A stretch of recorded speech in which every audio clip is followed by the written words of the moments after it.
नमस्कार प्रिय विद्यार्थियों, मैं आपका मैथमेटिक्स टीचर महेंद्र बंजारा आज आप लोगों के बीच फिर से एक शानदार एक नया वीडियो लेके आया हूं। और इस वीडियो में मैं बात करूंगा पूर्ण संख्याओं के बारे में ही, लेकिन पूर्ण संख्याओं की जो इस वीडियो में मैं जो जानकारी दूंगा वो आपको आपकी लाइफ में बहुत बार काम आने वाली चीजें हो जाएगी। वो 7th में भी काम आएगी, वो चीजें 8th में भी काम आएगी, अभी 6 में तो है ही है, 9th में भी काम आएगी, 10th में भी काम आएगी, आगे और मैथ में अगर अपना अच्छा नाम करना चाहते हो तो उस टाइम भी वो चीजें काम आने वाली है। तो इसलिए आज अब पूरा वीडियो पूरा देखना है, अच्छे से नोट्स बनाने हैं और अपनी नोटबुक में पूरी लाइन टू लाइन जो मैं लिखवा रहा हूँ वो लिखनी है। तब इस वीडियो का पूरा मीनिंग सेंस मेरे लिए निकलेगा, क्योंकि मैं आज बहुत शानदार चीज़ आपके लिए बनाने वाला हूँ। ये पार्ट 3 है। इससे पहले 2 पार्ट जो मैंने बनाए हैं वो भी प्लेलिस्ट में जाके ज़रूर देखें और वीडियो को लाइक करें। नए हैं चैनल पे तो सब्सक्राइब ज़रूर कर लें और अच्छी चीज़ अपने अन्य मित्रों तक शेयर करें। जो आपका सहपाठी है वहाँ जो अभी नहीं पढ़ पा रहे हैं उन तक इन चीज़ों को पहुँचाएं। तो आज अपन जो शुरुआत कर रहे हैं वो इस पूर्ण संख्या का पूरा अपन निचोड़ निकालने वाले हैं, यानी इस पूर्ण संख्या के गुणों के बारे में बात करने वाले हैं। गुण, अब गुण कैसे? हर व्यक्ति विशेष के गुण होते हैं, आप में भी कुछ बहुत अच्छे गुण होंगे। अच्छे और बुरे दोनों गुण हर आदमी में होते हैं, हर व्यक्ति में होते हैं, हर विद्यार्थी में होते हैं। अच्छे और बुरे दोनों ही होते हैं। यहाँ पे गुणों की बात करूँगा पूर्ण संख्याओं के, और कैसे कैसे गुण हैं। सबसे पहला गुण जो मैं लिखने जा रहा हूँ उसको नोट कीजिएगा कि दो पूर्ण संख्याओं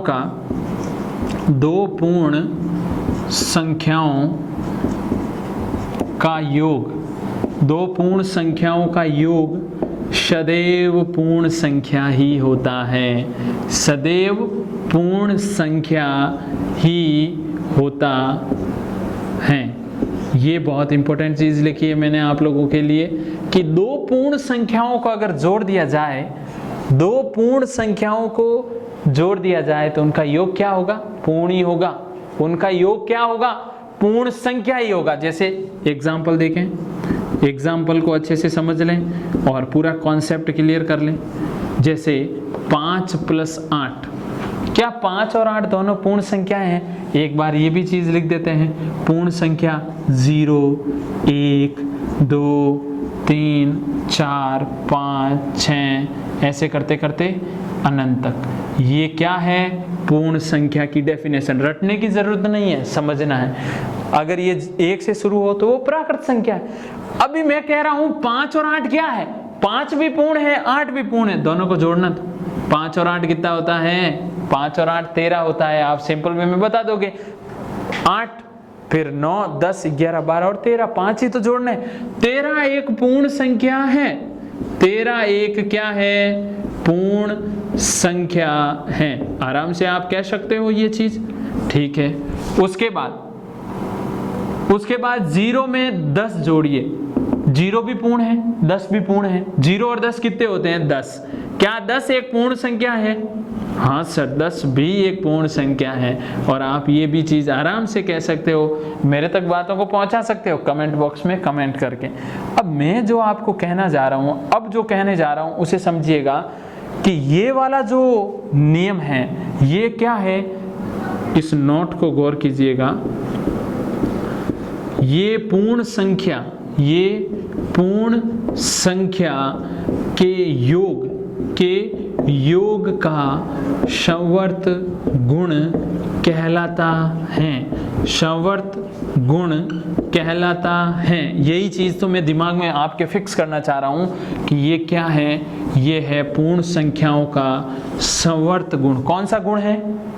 संवर्त गुण। लेकिन किसके लिए? योग के लिए। हर कंडीशन में ऐसा नहीं बनता है।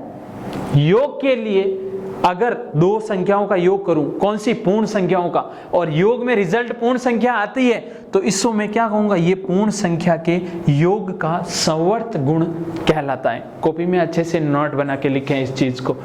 अब नेक्स्ट इसी को अपन क्लियर करते हैं आगे। 2 पूर्ण संख्याओं ये पहला पॉइंट है मेरा, ये दूसरा पॉइंट। अपन पढ़ रहे हैं पूर्ण संख्याओं के गुण। दो पूर्ण संख्याओं का गुणा, दो पूर्ण संख्याओं का गुणा सदैव पूर्ण संख्या ही कहलाता है। क्या कहलाता है? पूर्ण संख्या ही कहलाता है या पूर्ण संख्या ही होता है। अब जो मैं बात कह रहा हूं उसे सुनिएगा। आप कहोगे सर आपने योग किया, योग के बाद तो बाकी यानी व्याकलन क्यों नहीं किया, सीधे गुणे पे कैसे आए? उसका उत्तर पहले गुणा कर लेते हैं, उसके बाद दूंगा मैं। एग्जाम्पल देखिए, इसके एग्जाम्पल शानदार है, आप अच्छे से समझिएगा। 1 को 5 से गुणा करते हैं, 1 को 5 से गुणा करते हैं, 5 आता है। क्या आता है? 5। और 5 एक पूर्ण संख्या होती है। 5 एक क्या होती है? पूर्ण संख्या होती है। 5 एक पूर्ण संख्या होती है, या कह सकता हूं पूर्ण संख्या ही है। लेकिन 0 को 10 से गुणा करते हैं, क्या आता है? 0 आता है। तो 0 भी तो एक पूर्ण ही है, 0 भी तो एक पूर्ण ही है। अब बात बनी है मजेदार, क्या कि दो पूर्ण संख्याओं को गुणा करते ही रिजल्ट जो आएगा वो हमेशा क्या रहेगा? पूर्ण। जिस प्रकार दो पूर्ण संख्याओं का योग करते ही रिजल्ट आता है वो क्या होता है? पूर्ण संख्या ही होता है। उसी प्रकार दो पूर्ण संख्याओं का गुणा करने पर योग, जो दो पूर्ण संख्याओं का गुणा, यहाँ पे योग किया, यहाँ पे गुणे की बात करता हूँ। दो पूर्ण संख्याओं का गुणा करने पर जो रिजल्ट आएगा वो भी पूर्ण संख्या ही रहेगा। तो इसमें नोट क्या ध्यान रखना है? नोट इधर लिख देता हूँ, उसे अच्छे से ध्यान दीजिएगा। नोट या अपन इधर ही लिखते हैं आगे। नोट क्या है? ये है, ये पूर्ण संख्याओं के गुणन का, किसका? गुणन का संवर्त गुण कहलाता है। संवर्त गुण है। तो ये किसका है? पूर्ण संख्याओं के गुणन का संवर्त गुण है, क्योंकि गुणा हो रहा है तो गुणन का संवर्त गुण। अगर योग की बात करें तो ये योग का संवर्त गुण, यानी दो पूर्ण संख्याओं को जोड़ के पूर्ण संख्या आती है, दो पूर्ण संख्याओं का गुणा करूं तो भी पूर्ण संख्या ही आती है। तो ये गुणा का संवर्त गुण है और ये योग का संवर्त गुण है। अब दिमाग में एक चीज फिक्स कर लीजिएगा, क्या कि माइनस यानी व्याकलन और भाग, इन दोनों के लिए संवर्त गुण नहीं है, संवर्त गुण नहीं बनेगा। क्यों नहीं बनेगा? क्योंकि रीजन ये है, जिस प्रकार दो संख्याओं का योग करने पर पूर्ण आया, यहां पर दो संख्याओं का अंतर निकालोगे तो वापस पूर्ण नहीं आएगा। दो संख्याओं में आपस में विभाजित करोगे तो वापस पूर्ण नहीं आएगा। लेकिन एक चीज और भी सुन ले साथ में, कि कभी कभार ही माइनस करूं तो या भाग करूं तो पूर्ण संख्या आती है, कभी कभार आती है, लेकिन हर कंडीशन में नहीं आती है। तो अब नेक्स्ट बहुत शानदार और गुण मैं आपको बताने वाला हूं, कंटिन्यू बने रहे। देखिएगा, अपन योग का गुणन की क्रम विनिमयता, योग और गुणन की क्रम विनिमयता अपन चेक करने वाले हैं। ये भी पूर्ण संख्याओं का ही गुण है। अब मैं आपको जो समझा रहा हूं उसे समझिएगा। दो चीजें साथ में क्लियर कर रहा हूं, ये योग के लिए इधर कर रहा हूं और उधर करूंगा मैं किसके लिए? गुणा के लिए, गुणन के लिए, जो भी समझे आप। योग की स्थिति यानी दो में मैंने 3 जोड़ा, कितना आ रहा है? 5। कितना आ रहा है? 5। अब बात समझिएगा, 3 में 2 जोड़े तो भी कितना आएगा? 5 ही आएगा ना।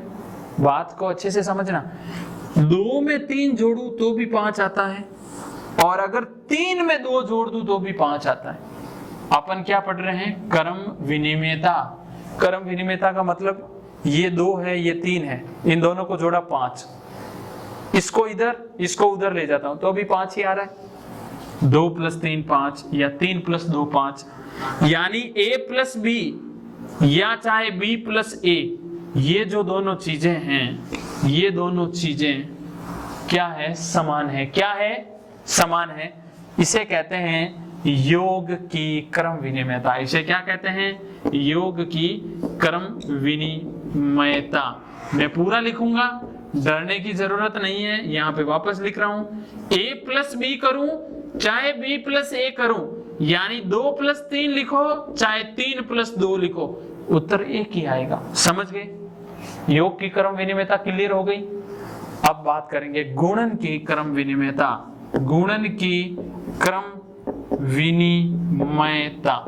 डरना नहीं है, पूरा वीडियो देखोगे तो कभी भी नहीं गलती करोगे, ये मैं कह रहा हूं बार बार आपको। गुणन की क्रम विनिमयता कैसे? 2 को गुणा करते हैं किससे? 3 से। किससे करते हैं? 3 से कर ले, आराम से गुणा कर लेंगे। कितना आता है? 6। कितना आता है? 6। अब देखो, अगर मैं कह दूं कि नहीं आप 3 से गुणा करें 2 को, तो भी 6 ही आएगा, तो भी 6 ही आएगा। तो बात पूरी समझ लीजिए, a को b से गुणा करो चाहे b को a से गुणा करो, ये दोनों चीजें क्या आती है? समान ही आती है। ये भी जैसे ये बराबर है वैसे वैसे ये भी बराबर है। बात क्लियर हो रही है?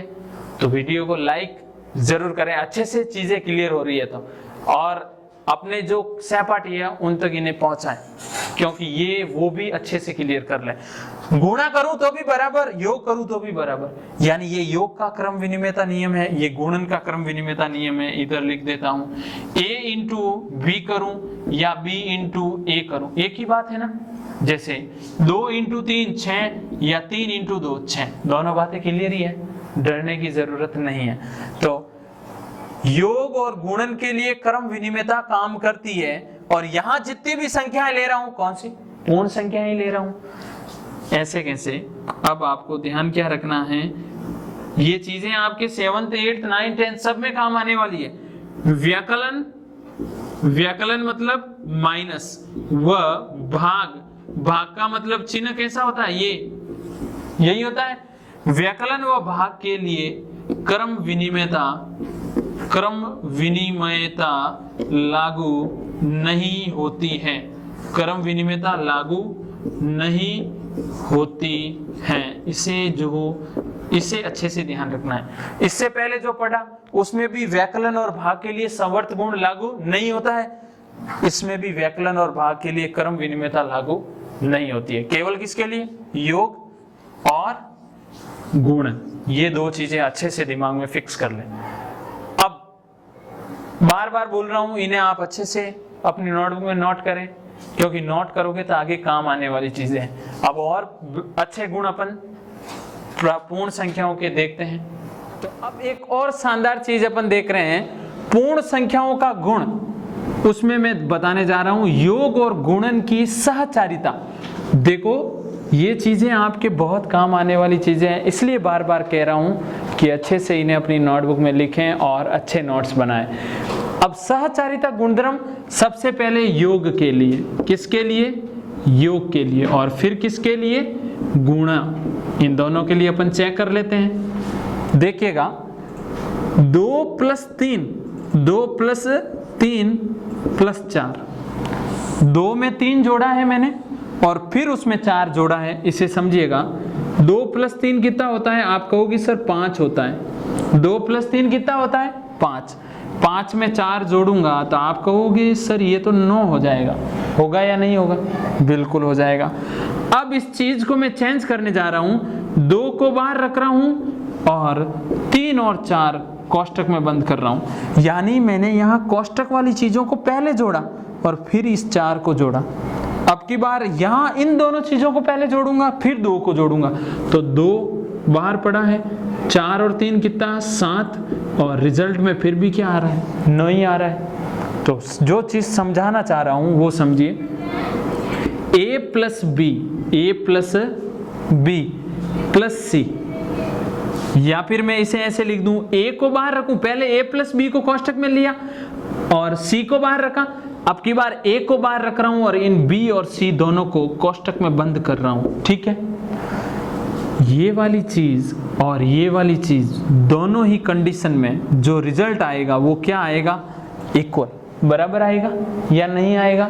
देखो उदाहरण दिया है, चाहे मैं 2 प्लस 3 को पहले जोड़ के फिर 4 जोड़ूं, चाहे 2 को बाहर रख के 3 + 4 जोड़ के फिर उसे जोड़ूं, रिजल्ट दोनों ही कंडीशन में 9 ही आ रहा है। आप कोई दूसरा उदाहरण लेके चेक कर सकते हैं। अब उदाहरण ऐसा लेना है, ऐसे नहीं कि जो संख्या 3 यहाँ रख रहे हो यहाँ पे कुछ अलग, तो फिर गड़बड़ हो जाएगा। उदाहरण दोनों सेम रहने चाहिए। ये दोनों चीजें बराबर हुई या नहीं हुई? बिल्कुल बराबर हो गई है, डरने की जरूरत नहीं है। अब जो समझा रहा हूं उसे सुनना है कि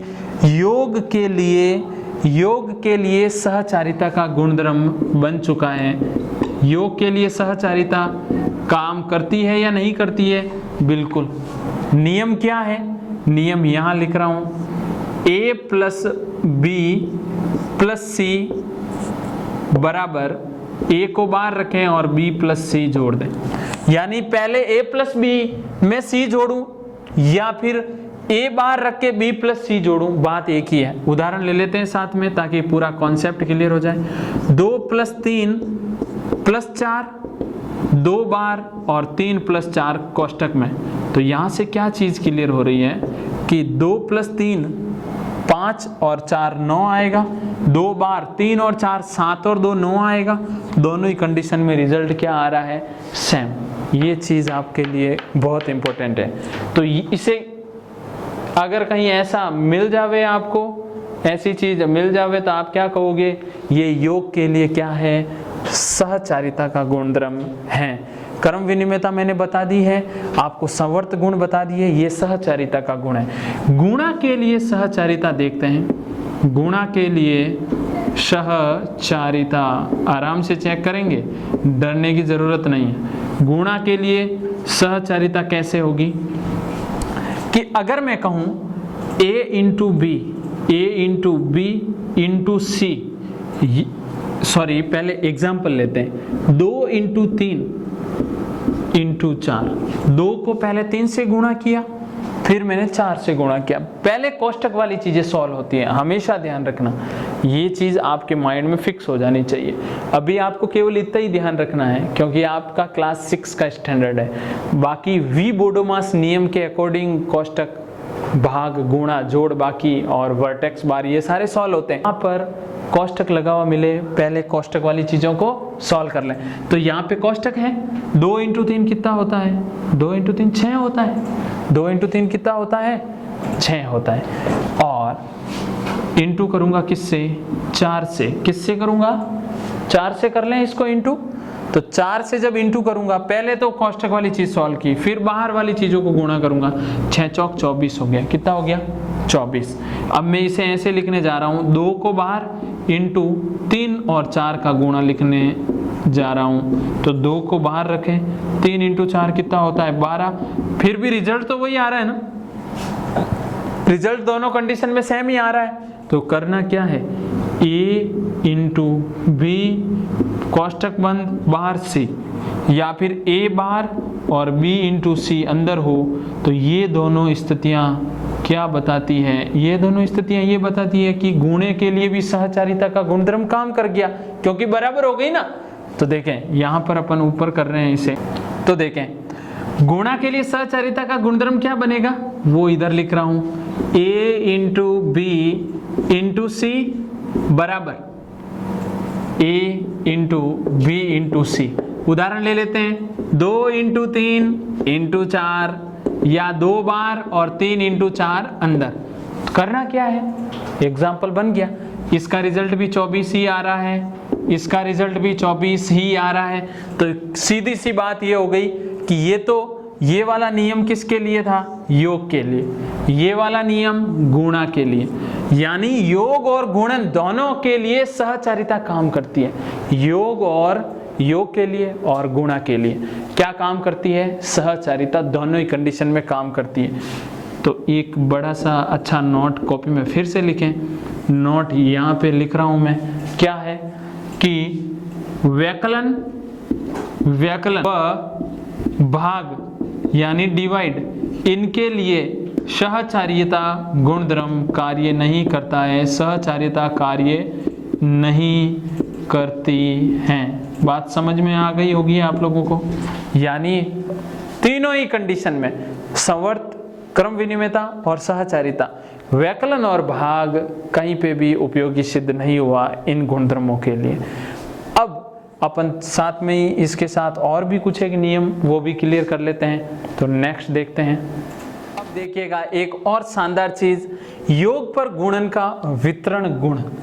ये क्या चीज है, वितरण गुण क्या होता है, वो भी योग पर गुणन का वितरण गुण क्या है। जैसे देखें 2 × 3 + 4, समझिएगा पूरी बात को। 2 × 3 + 4 बराबर, इसे मैं ऐसे लिख सकता हूं, देखो कोष्ठक के बाहर ये जो 2 है ना, ये 2 इस 3 के गुणे में भी है और 4 के गुणे में भी है। पहले अपन इस 2 का गुणा 3 से करते हैं। किससे करते हैं, 3 से कर लिया मैंने। अब ये वाला प्लस यहां लगाएं। अब मैं इस 2 का गुणा किससे करूंगा, 4 से। किससे करूंगा, 4 से। तो ये जो चीज बनी है ना, इस चीज को अपन क्या नाम देते हैं, योग पर गुणन का। योग पर किसका, गुणन का। ये योग है, योग पर कौन प्रभाव डाल रहा है, ये वाला गुणा। दोनों जगह गुणा लग गया तो रिजल्ट क्या मिलेगा, रिजल्ट मेरे को 2 × 3 6 + 4 × 2 8 बराबर में क्या आ जाएगा, 14। पर इस नियम को आप एक्सप्लेन कैसे करोगे, ये देखो a का गुणा b + c से। किससे, b + c से। तो पहले a का गुणा किससे करूंगा, b से, प्लस फिर a का गुणा किससे करूंगा, c से। ये है योग पर गुणन का वितरण गुण। इसे क्या कहते हैं, उपरोक्त योग पर गुणन का वितरण गुण कहलाता है। क्या कहलाता है, वितरण गुण कहलाता है। ये चीज आपके दिमाग में फिक्स हो जानी चाहिए। जैसे मैं आपको एक और एग्जांपल, 3 × 5 + 4, 3 × 5 + 4 तो करते हैं। पहले 3 का गुणा किससे होगा, 5 से, और प्लस बीच में रहेगा। फिर 3 का गुणा किससे होगा, 4 से। तो 3 × 5 15, 4 × 3 12, टोटल देखूं तो कितना आ रहा है, 27 आ रहा है। बात क्लियर हो रही है। ये है योग पर गुणन का वितरण गुण। अब अपन क्या चेक करने वाले हैं, तत्समक अवयव के बारे में। तत्समक अवयव क्या होते हैं उसकी जानकारी मैं आपको दे देता हूं साथ में ही, और इसी के साथ अपना ये बेसिक कॉन्सेप्ट क्रम विनिमयता, सावर्त गुण का और ये जो वितरण गुण का है, ये पूरा कॉन्सेप्ट आपके क्लियर हो जाएगा। तो तत्समक अवयव क्या होते हैं उसे समझ लीजिए। तत्समक अवयव, पहले इसकी डेफिनेशन जानते हैं अपन। तत्समक अवयव है क्या, तो डेफिनेशन में लिख रहा हूं, वे अवयव के रूप में कौन होगा, संख्या होगी। क्या होगी, संख्या। वो अवयव जो, या वह संख्या जो किसी संख्या में जुड़ने के बाद उसका परिणाम ना बदले, उसका परिणाम नहीं बदले। इस चीज को ध्यान दें, उसका परिणाम ना बदले, वो क्या कहलाती है, वो कहलाती है अपने तत्समक अवयव कहलाता है। यानी कोई संख्या है, उस संख्या में कोई और संख्या मैंने जोड़ दी, लेकिन परिणाम के रूप में वापस वही संख्या आ रही है, यानी परिणाम में परिवर्तन नहीं होना चाहिए। देखिए कैसे, तत्समक अवयव, 2 चीजें लिख रहा हूं, ध्यान दीजिएगा। 5 है, 5 में ऐसा क्या जोड़ूं कि वापस 5 ही आए। 6 है, 6 में ऐसा क्या जोड़ूं कि वापस 6 ही आए। पूरी गहराई से इस चीज को समझना है। 9 है, 9 में ऐसा क्या जोड़ूं कि वापस 9 ही आए। उधर और देख लीजिए, 5 को ऐसा किससे गुणा करूं कि 5 ही आए। 6 को ऐसा किससे गुणा करूं कि 6 ही आए। और ऐसे कैसे 110 को ऐसा किससे गुणा करूं कि 110 ही आए। दिमाग में आ गया होगा आपके कि सर 5 में 0 जोड़ दो, 5 में 0 जोड़ूंगा 5 ही आएगा ना, 6 में 0 जोड़ूंगा 6 ही आएगा। 9 में 0 जोड़ूंगा, आप कहोगे सर 9 में 0 जोड़ोगे फिर से 9 ही आएगा। ऐसे कैसे? 5 को 1 से इंटू कर लूं तो 5 ही आएगा। आएगा या नहीं आएगा? 100% 5 ही आएगा। 6 को 1 से इंटू कर लूं तो वापस 6 ही आएगा। 110 को 1 से इंटू कर लूं तो वापस क्या आएगा? 110 ही आएगा। अब जो चीज समझा रहा हूं उसे गौर कीजिएगा। तत्समक अवयव की बात कर रहा हूं। वापस डेफिनेशन, वह अवयव जो किसी संख्या में जुड़ने के बाद उसका परिणाम नहीं बदले।